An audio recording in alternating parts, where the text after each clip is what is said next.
Talk about the Palestinian faith real quick, because it's unlike anything I've ever seen.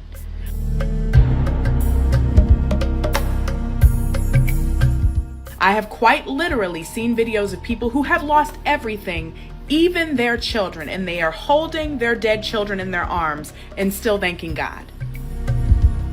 Still asking God to take care of their children from there.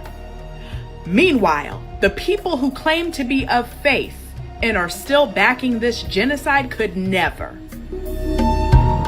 You're a bunch of lying assholes. You're the same people who love to soak up the book of Job when you're in church.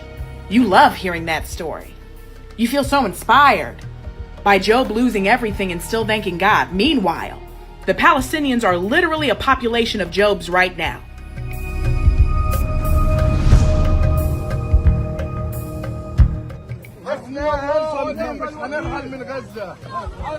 عشان اولادي كلهم استشهدوا وزوجتي يا عم ما ضلليش الا ولد كان واقف على باب المخبز يجيب خبز. So earlier today I made a video saying how impressed I was with Palestinian faith, because it just seems that Palestinians have this ironclad faith even in the face of losing quite literally everything. And I was also curious as to how even in facing genocide is Palestinian faith so strong. And so I decided to go on Scribd to see if there was an audiobook version of the Quran. There is.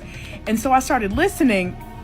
There is no introduction. I even thought that I accidentally skipped over something, because it gets straight to it. Like, there is no once upon a time. There is no in the beginning. There is none of that. It was like, all right, if you do this, then this happens. If you do this, like, it gets straight into it. And by the way, if you are Muslim, I hope I'm not being disrespectful. This is just my experience in reading the Quran for the first time. But I found some things very interesting. Like, first it said, oppression is worse than murder. And I was like, that's a word. And then there was a part in there that I was surprised about. I don't know why I thought it was going to be like the Christian religion where if somebody slaps you, you got to offer your other cheek and everything, because that always bothered me. In the Quran, it says if somebody fights you, you fight them back. Like, if whatever they do to you, you do to them. And I was like,